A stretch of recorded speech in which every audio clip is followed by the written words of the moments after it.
নমস্কার, হাই নিউজে সকলকে স্বাগত। সঙ্গে রয়েছে আমি ঋতু। শুরু করছি নিউজ টুডে, আর শুরুতেই দেখে নেব আজকের হেডলাইন্স।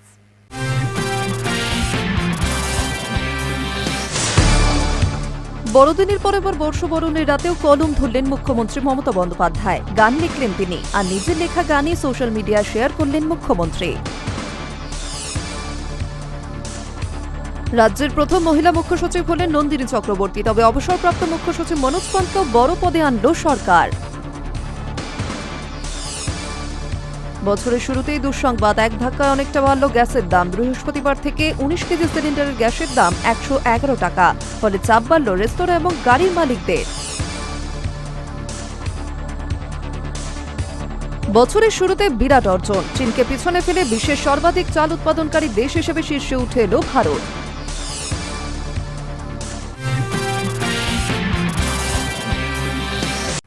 বড়দিনের পর এবার বর্ষবরণের রাতেও কলম ধরলেন মুখ্যমন্ত্রী মমতা বন্দ্যোপাধ্যায়। গান লিখলেন তিনি, আর নিজের লেখা গানই সোশ্যাল মিডিয়ায় শেয়ার করলেন মুখ্যমন্ত্রী। গানটি শেয়ার করে সকলকে আনন্দে গোটা বছর কাটানোর বার্তাও দিয়েছেন মমতা।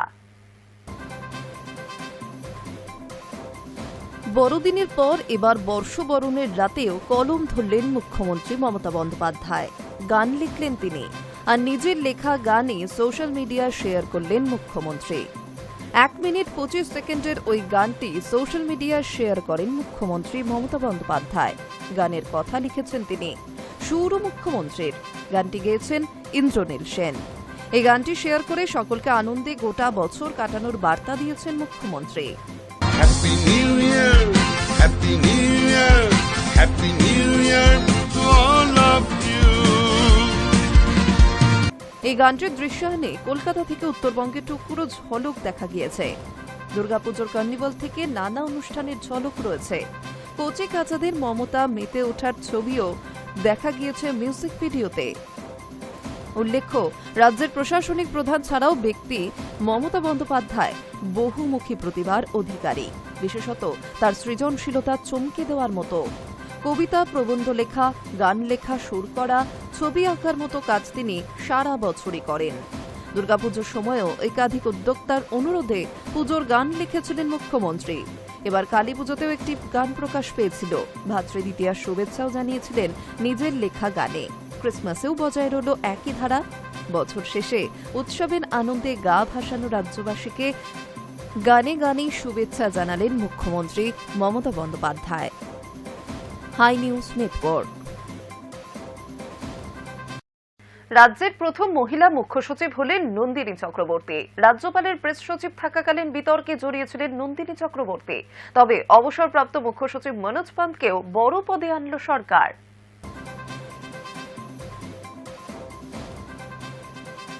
রাজ্যের প্রথম মহিলা মুখ্য সচিব হলেন নন্দিনী চক্রবর্তী। রাজ্যপালের প্রেস সচিব থাকাকালীন বিতর্কে জড়িয়েছিলেন। সেই নন্দিনীকেই আগে স্বরাষ্ট্র সচিব পদে বসান মুখ্যমন্ত্রী, আর এবার তাকে মুখ্য সচিব পদে আনা হল। নন্দিনী রাজ্যের প্রথম মহিলা মুখ্য সচিব। তবে অবসরপ্রাপ্ত মুখ্য সচিব মনোজ পান্তকেও বড় পদে আনল সরকার।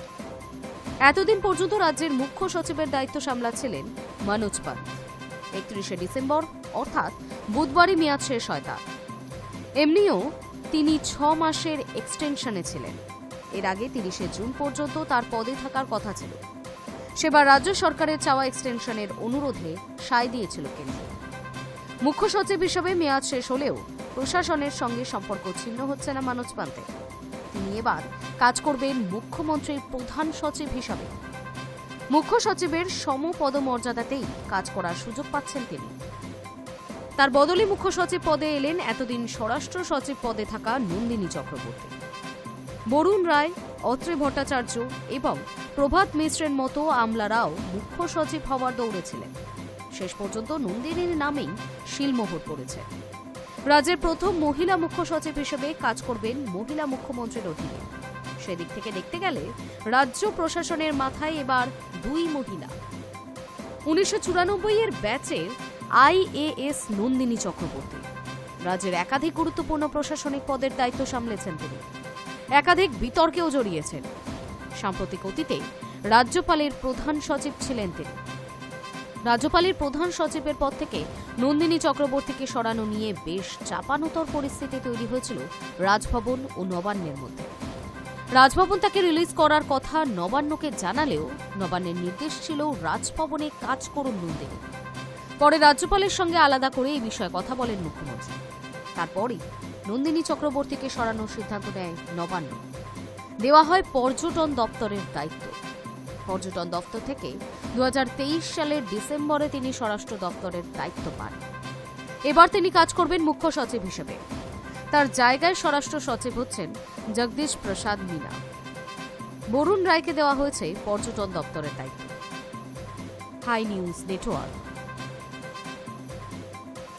এসআইআর এর শুনানিতে ওবিসি সার্টিফিকেট সংক্রান্ত একটি গুরুত্বপূর্ণ নির্দেশ জারি করল নির্বাচন কমিশন। কমিশনের স্পষ্ট নির্দেশ, কলকাতা হাইকোর্টের আদেশে বাতিল হওয়া কোনো ওবিসি সার্টিফিকেট এসআইআর এর কাজে ব্যবহার করা যাবে না। এসআইআর এর প্রথম ধাপ শেষ হওয়ার পর রাজ্যে বাদ পড়েছে প্রায় 58 লক্ষ ভোটারের নাম। এই তালিকায় সংশোধনের প্রক্রিয়ায় ইতিমধ্যেই শুরু হয়েছে শুনানি। লক্ষ লক্ষ ভোটারকে নথিপত্র সহ শুনানিতে হাজির হতে হচ্ছে এবং নানা প্রশ্নের মুখোমুখি হতে হচ্ছে তাদের। এই তালিকায় যেমন সাধারণ মানুষ রয়েছে, তেমনি রাজ্যের বহু নেতা মন্ত্রী, প্রাক্তন মন্ত্রী এবং তাদের পরিবারের সদস্যদের নামও রয়েছে। এই পরিস্থিতির মধ্যেই ওবিসি সার্টিফিকেট সংক্রান্ত একটি গুরুত্বপূর্ণ নির্দেশ জারি করল নির্বাচন কমিশন। কমিশনের স্পষ্ট নির্দেশ, কলকাতা হাইকোর্টের আদেশে বাতিল হওয়া কোনো ওবিসি সার্টিফিকেট এসআইআর এর কাজে ব্যবহার করা যাবে না। বুধবার এই নির্দেশিকা জারি করল কমিশন। 2010 সালের পর থেকে 2024 সালের মে মাস পর্যন্ত যেসব ওবিসি সার্টিফিকেট দেওয়া হয়েছিল এবং যেগুলিকে হাইকোর্টের নির্দেশে বাতিল হয়েছে, সেগুলো কোনোভাবেই এসআইআর প্রক্রিয়ায় গ্রহণযোগ্য হবে না। এই বিষয়ে জেলা শাসক তথা জেলা নির্বাচন আধিকারিকদের প্রয়োজনীয়তা নির্দেশ পাঠিয়েছে নির্বাচন কমিশন। কমিশনের তরফে স্পষ্ট জানানো হয়েছে যাতে কেউ বাতিল ওবিসি সার্টিফিকেট ব্যবহার করতে না পারে, সেই বিষয়টিকে জেলা স্তরে নিশ্চিত করতে হবে। উল্লেখ্য, 2024 সালে কলকাতা হাইকোর্টের নির্দেশে 2010 সালের পরে তৈরি হওয়া সমস্ত ওবিসির তালিকা বাতিল হয়ে যায়। এর ফলে প্রায় 12 লক্ষ ওবিসির সার্টিফিকেট বাতিল হয়। তবে আদালতের নির্দেশ অনুযায়ী 2010 সালের আগে ঘোষিত ওবিসি শ্রেণীভুক্ত ব্যক্তিদের শংসাপত্র বৈধ বলেই গণ্য করা হয়েছে। কলকাতা হাইকোর্টের বিচারপতি তপব্রত চক্রবর্তী এবং বিচারপতি রাজশেখর মান্থার ডিভিশন বেঞ্চ এই সংক্রান্ত নির্দেশ দিয়েছে। Hi News Network.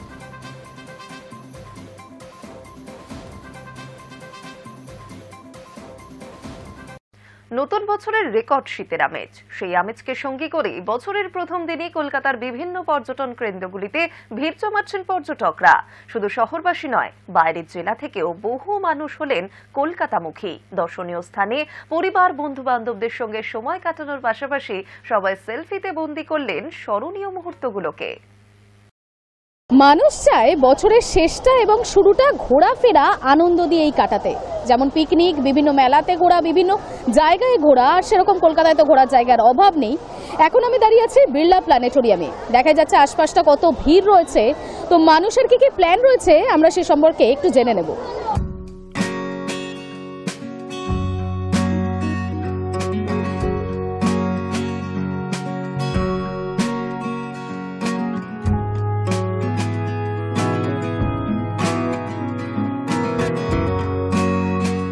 নতুন বছর মানেই বন্ধু বান্ধব, পরিবার বা প্রিয়জনদের নিয়ে ঘুরে বেড়ানো। নতুন বছর মানেই ফুর্তি, আনন্দ, উপভোগ। সেই কারণে বড়দিনের সময় থেকেই কলকাতার বিভিন্ন পর্যটন কেন্দ্রগুলিতে ভিড় জমাতে শুরু করেন পর্যটকেরা। শহরের পাশাপাশি শহরতলি ও গ্রামের পর্যটকেরাও কলকাতার বিভিন্ন ঘুরে দেখার জায়গাগুলিতে ভিড় করেন। চলুন দেখে নিই নতুন বছর কিভাবে উপভোগ করছেন পর্যটকেরা।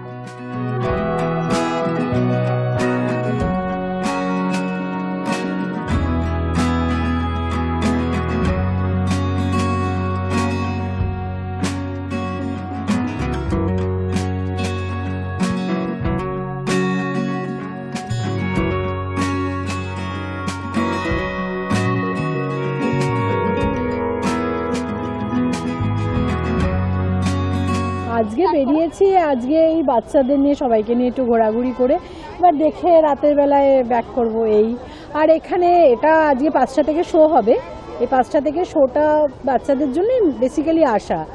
আর এই পাশে চার্জে যাব একটু, আর একটু ওই রাস্তায় কলকাতায় ঘুরতে, মানে সবসময় দিনে রাতে সবসময় ভালো লাগে, এই আর কিছুই প্ল্যান নেই।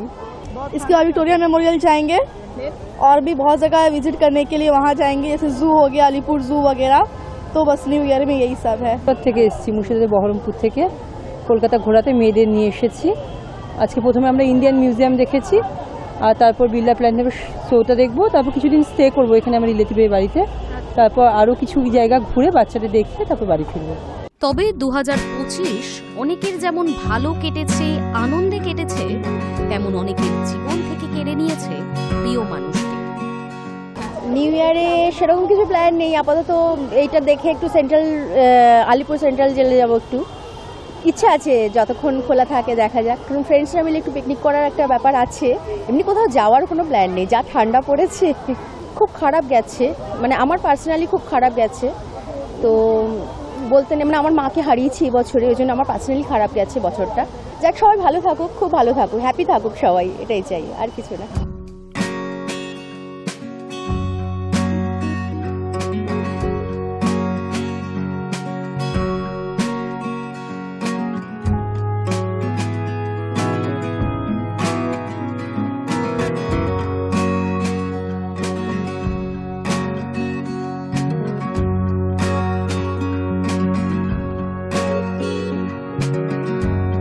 আমরা কথা বললাম বিভিন্ন মানুষের সাথে, তাদের বিভিন্ন প্ল্যান সম্পর্কে জানলাম, তাদের বছরের শেষটা কেমন কাটলো, শুরু কেমন চাইছে, শুরুটা যাচ্ছে কিরকম, এই সম্পর্কে আমরা বিভিন্ন ধরনের কথা বললাম। আমরা জানলাম মানুষ কি চাইছে, তারা কিন্তু খুব মজায় কাটাচ্ছে, আর বেশিরভাগ মানুষই কিন্তু বলছে তাদের নতুন বছরটা যেন নতুনভাবে শুরু হোক। ক্যামেরায় রানা আচার্যের সাথে রিপি মণ্ডল, হাই নিউজ, কলকাতা। বছরের শুরুতেই দুঃসংবাদ, এক ধাক্কায় অনেকটা বাড়ল গ্যাসের দাম। বিশ্ববাজারের সঙ্গে সামঞ্জস্য রেখে প্রত্যেক মাসেই নতুন করে বাণিজ্যিক গ্যাসের দাম নির্ধারণ করা হয়। বৃহস্পতিবার থেকে 19 কেজি সিলিন্ডারের গ্যাসের দাম 111 টাকা, ফলে চাপ বাড়ল রেস্তোরাঁ এবং গাড়ির মালিকদের।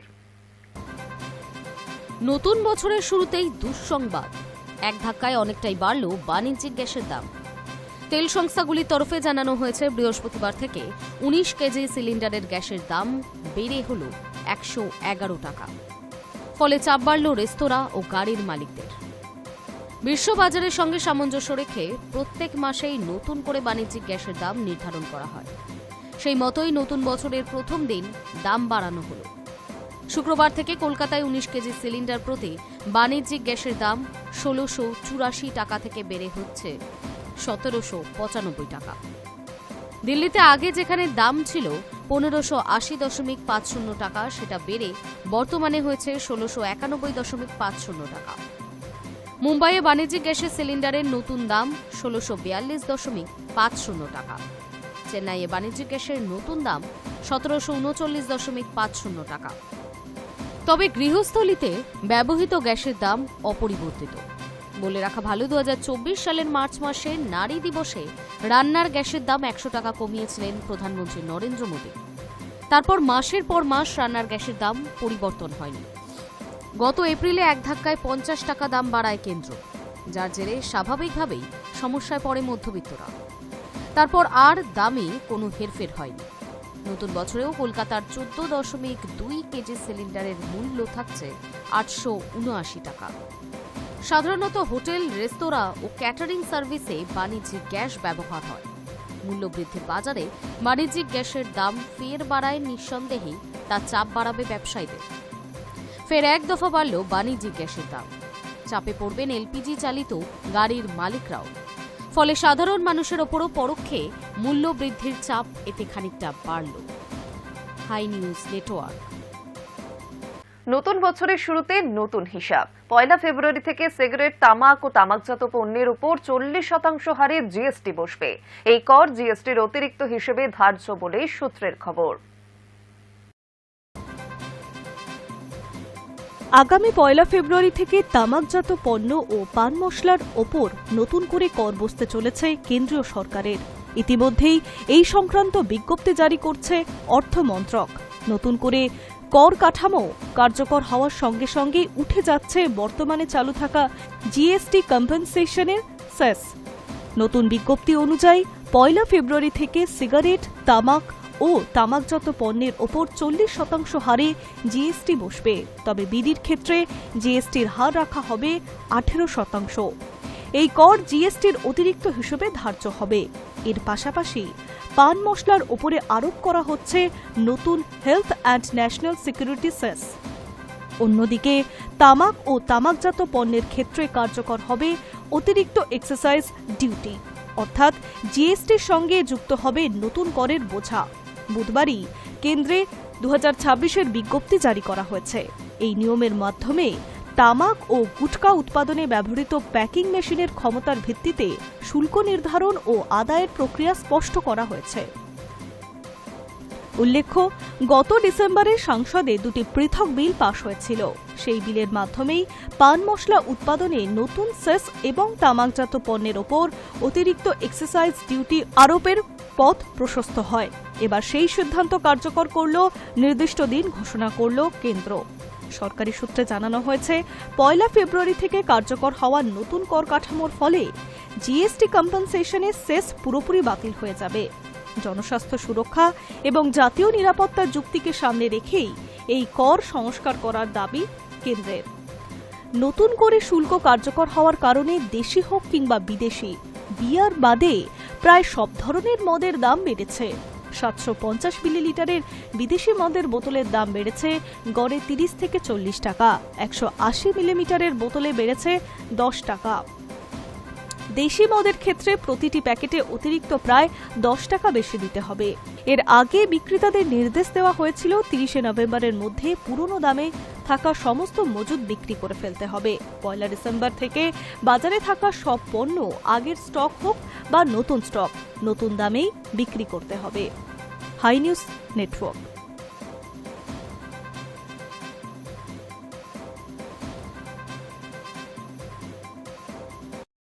বছর শেষে বিরাট অর্জন, চীনকে পিছনে ফেলে বিশ্বের সর্বাধিক চাল উৎপাদনকারী দেশ হিসেবে শীর্ষে উঠে এলো ভারত। আমেরিকার কৃষি বিষয়ক গবেষণা সংস্থা সম্প্রতি একটি রিপোর্ট প্রকাশ করেছে। সেখানে জানানো হয়েছে, ভারতই বর্তমান গোটা বিশ্বে সর্বাধিক 28% চাল উৎপাদনকারী দেশ।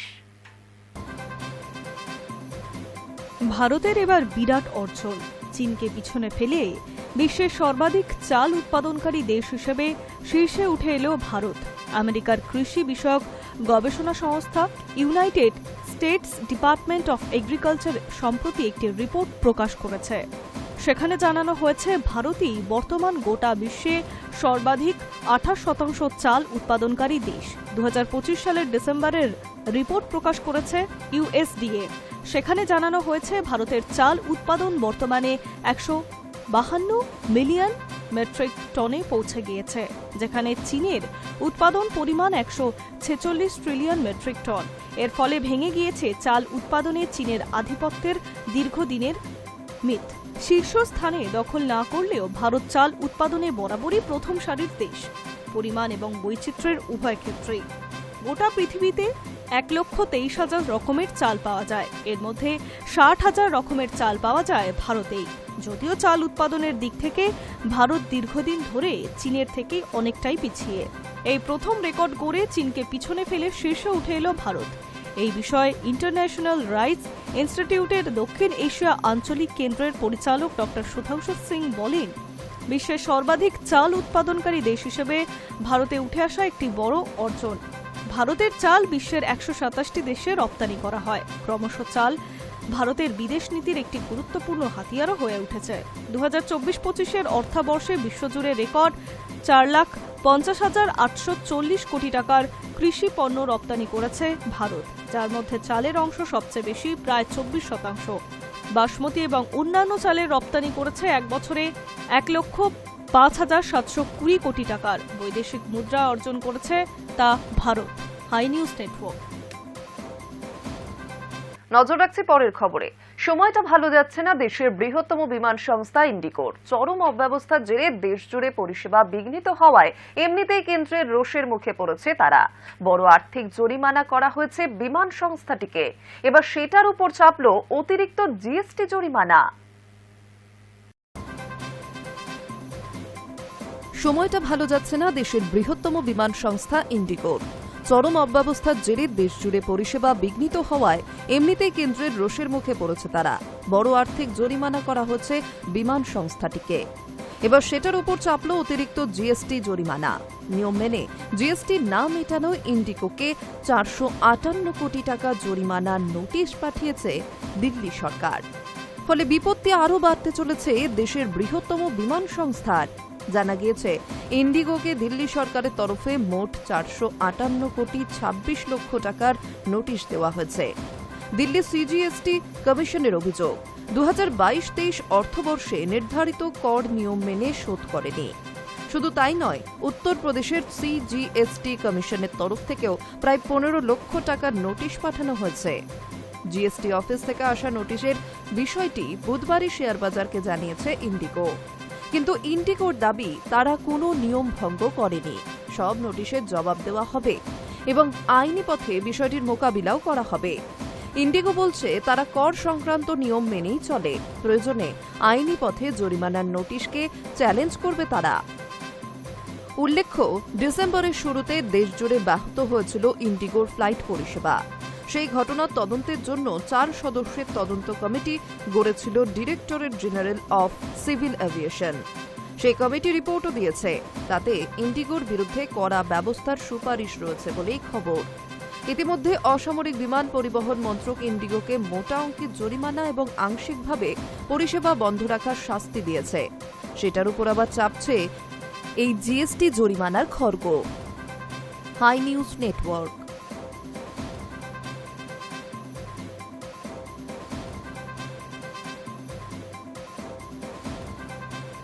বৃহস্পতিবার 1 জানুয়ারি বছরের প্রথম দিনে ভিড় পুরীর জগন্নাথ মন্দিরে।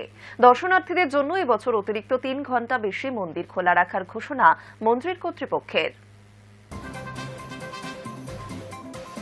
নতুন বছরে জগন্নাথ দর্শনার্থীদের জন্য সুখবর। নববর্ষের রাতে অতিরিক্ত সময় খোলা থাকছে পুরীর মন্দির। সিদ্ধান্ত নেওয়া হয়েছে রীতি মেনে জগন্নাথ, বলরাম, সুভদ্রার বিশ্রামের জন্য মন্দির মাত্র 3 ঘণ্টা বন্ধ রাখা হবে। বাকি সময় দর্শনার্থীদের জন্য তা উন্মুক্ত থাকবে। অর্থাৎ ভোর 5টার পরিবর্তে 1 জানুয়ারি রাত 2টায় খোলা হবে মন্দির। গত সোমবার মন্দির কর্তৃপক্ষের তরফে জানানো হয়েছে, যেহেতু উৎসবের দিনে পুরীতে পুণ্যার্থীদের ভিড় অন্যান্য সময় থেকে 3 থেকে 4 গুণ বেড়ে যায়, তাই ভক্তদের কথা মাথায় রেখে মন্দির খোলা রাখার সময় বাড়ানো হচ্ছে। সেই মতো দেবদেবীদের বিশ্রামের জন্য 31শে ডিসেম্বর রাত 11টায় বন্ধ হচ্ছে মন্দির এবং 1 জানুয়ারি রাত 2টায় তা খুলে দেওয়া হচ্ছে। উল্লেখ্য, সাধারণ রীতি অনুযায়ী পুরীর মন্দির রাতে 10টা থেকে 11টার মধ্যে বন্ধ করে দেওয়া হয় এবং পরদিন ভোর 5টার সময় তা খোলা হয়। নববর্ষের দিনে এবার তা খুলে দেওয়া হবে 3 ঘণ্টা আগে। ওড়িশার আইনমন্ত্রী পৃথ্বীরাজ হরিচন্দন বলেন, রথযাত্রা সহ বিশেষ উৎসবের দিনে জগন্নাথ দর্শনার্থীদের সংখ্যা 4 থেকে 5 গুণ বেড়ে যায় পুরীতে। নববর্ষের দিনেও তার ব্যতিক্রম হয় না। ভক্তদের কথা মাথায় রেখেই এই উদ্যোগ নেওয়া হচ্ছে। পাশাপাশি তিনি এটাও জানিয়েছেন, এই পদক্ষেপে মন্দিরের চিরাচরিত রীতি রেওয়াজ পালনে কোনো প্রভাব পড়বে না। এদিকে পুরী জেলা প্রশাসনের তরফে অনুমান করা হচ্ছে, নতুন বছরের প্রথম দিনে পুরীতে জগন্নাথ দর্শনার্থীদের সংখ্যা 4 লক্ষ ছাড়িয়ে যেতে পারে। Hi News network.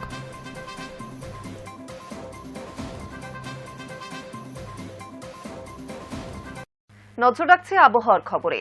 কলকাতার শীতলতম বর্ষবরণ। 18 বছর পর জানুয়ারির প্রথম দিনে রেকর্ড ঠান্ডা। এর আগে গত 2008 সালে রেকর্ড ঠান্ডার সাক্ষী ছিল কলকাতা। কলকাতার তাপমাত্রা 11.6 ডিগ্রি সেলসিয়াস, যা স্বাভাবিকের তুলনায় 2.6 ডিগ্রি কম। নতুন বছরের শুরুতেও হাড় কাঁপানো শীত বাংলায়। 18 বছর পর বর্ষবরণে রেকর্ড ঠান্ডা। কলকাতার তাপমাত্রা 11.6 ডিগ্রি সেলসিয়াস, যা স্বাভাবিকের তুলনায় 2.6 ডিগ্রি কম। এর আগে গত 2008 সালে কলকাতার সর্বনিম্ন তাপমাত্রা ছিল 11.4 ডিগ্রি সেলসিয়াস। চলতি মরশুমে শীত বিলাসীদের খুশি করেছে আবহাওয়া। ডিসেম্বরের শেষ কয়েকটা দিন শীতে জুবুথুবু কলকাতাবাসী। তাপমাত্রা ঘোরাফেরা করেছে 12 থেকে 13 ডিগ্রির আশপাশে। স্বাভাবিকভাবেই জেলাগুলিতে তাপমাত্রা আরও কম। বেলা বাড়লেও কুয়াশায় মুড়ে থাকছে পথঘাট, এক হাত দূরেও ঠিকমতো দেখতে পাওয়া যাচ্ছে না। বছরের শুরুতেও বজায় রইল সেই একই ধারা। এর আগে বর্ষ শেষেও শীতলতম দিনের সাক্ষী ছিল কলকাতা। বুধবার তিলোত্তমা তাপমাত্রার পারদ ছুঁয়েছিল 11.6 ডিগ্রি সেলসিয়াস। বৃহস্পতিবার ভোরেও তাপমাত্রার হেরফের হয়নি এতটুকুও, একই রকম ঠান্ডা শহরে। এদিন সকালে শহর জুড়ে কুয়াশার দাপটও লক্ষ্য করা যায়। ঘন কুয়াশায় মুখ থাকে দক্ষিণ 24 পরগনা, পূর্ব ও পশ্চিম বর্ধমান, বাঁকুড়া, পুরুলিয়া এবং ঝাড়গ্রাম। শুক্রবারও একই রকম দক্ষিণবঙ্গের জেলাগুলিতে ঘন কুয়াশা থাকার সম্ভাবনাই রয়েছে। দৃশ্যমানতা 200 মিটার পর্যন্ত নামতে পারে।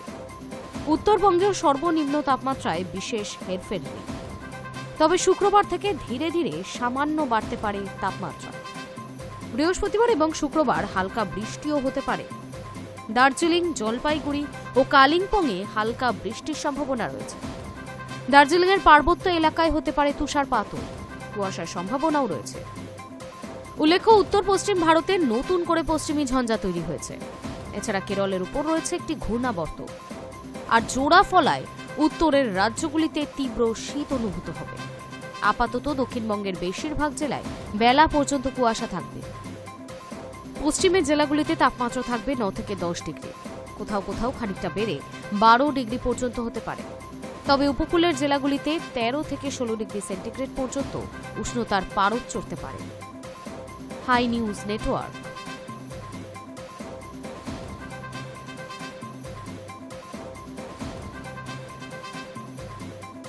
নিউজ টুডে এখন এই পর্যন্তই। আরও অন্যান্য খবরের জন্য নজর রাখুন হাই নিউজে। নির্ভীক, নিরপেক্ষ।